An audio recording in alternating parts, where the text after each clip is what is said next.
Good afternoon, welcome back to Turbo Tortoise Tech. I am your host, WikiXXL, and this is your tech news in 6 minutes or less. Intel's marketing department tries a little bait and switch. There's another very large die coming to the desktop. AMD's 4000 series is ready for mass production. The Cyberpunk hype train gains even more steam. Speaking of steam, their summer sale is here to bust your bank account.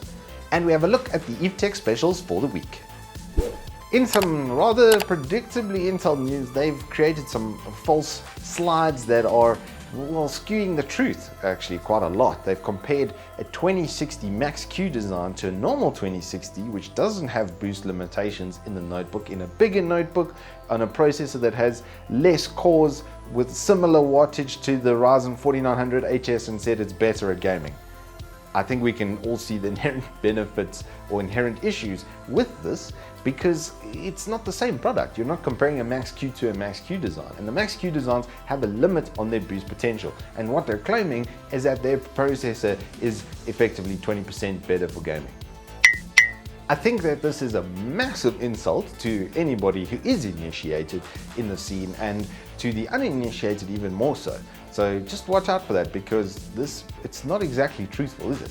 In their desktop news, they've created yet another die, being the LGA 1700, which has been teased from about 2019. So it's not something that's new here on the horizon, but some confirmations around it are the fact that there will be 10nm processors on this platform. This is going to be the first real combatant to the Ryzen threat that's basically been in the driving seat as far as performance versus price goes for, let's say, the last 2 years and some change. Now, even with that being considered, AMD's 4000 series is ready to launch a desktop, but they don't really have to, because their XT series refresh chips were able to take the 5% that they were behind the Intel, equivalent them, and now your cost per core is, well, just less. So out of box, Ryzen is still going to be pretty much the processor of choice. With their motherboards being able to support multiple generations, you can buy the 3000 series chip now and just buy the 4000 series when it does launch. This is the first time AMD has been in this position. Intel has generally dominated that sort of business proposition rollout for the better part of the last decade. So it's actually a bit of a role reversal in the extremes. I hope though that they release the 4000 series sooner rather than later, well, because more power!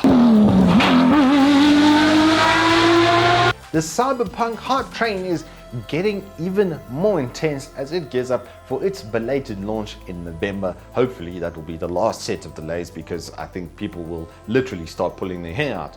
But as the adage goes, a delayed game that's good will always be better than a rushed game that's, well, bad forever.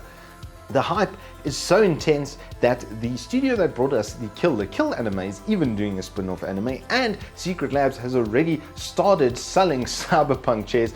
Okay, they do look really, really cool, but like, the game hasn't even come out yet, and this is what we're seeing. The one thing I just can't understand is this whole pubic region hype. Like, cool, you get to customize your genitals, but why? I don't know. The Steam Summer Sale has finally landed, and it's here to actually break your bank. Some of the series of games that are on special there that I just have to bring attention to, of course, are Star Wars, the Half-Life sagas, and the Bioshock sagas. These are some of the best games ever made. They might not have the best current gen graphics, but the gameplay of these games were industry defining. So if you've always wanted to play them, now you can do it with a 75% discount. Thank you, Uncle Gabe. You the best. Lastly, having a look at some of the specials that are on Eve Tech this week. The Asus M3 lands at a really nice price with all that ergo sexiness. Antec slings a really nice little budget-centric case with a lot of cooling. The glorious Model O's are still available under $1,000. Gumdias has a really nice budget-friendly 3-in-1 combo with a Mac keyboard. Hikvision's USB flash on steroids is still a steal. Dell's 22-inch remains the cheapest way to get gaming at 1080p. Corsair Vengeance 16GB kits dropped to a sub 2K price. Dell's 27-inch FreeSync is still a steal. Asus's Tough RX comes out to bash on the RTX cards with insane value. And LG's 27-inch G-Sync pips the 7K mark. That is all we have time for today, but we do have 2 reviews coming out this week and a little competition, which hopefully should launch today on Tuesday if I can get everything that I want ready for it. Just a little thank you to all the supporters and viewers and stuff on our channel. We really appreciate you guys. Unfortunately, this will be closed off to locals here in South Africa only, but I will do something digital for our international audiences to be included in the future. But until then, hope to see you soon. Keep well, and I will see you on the flip side.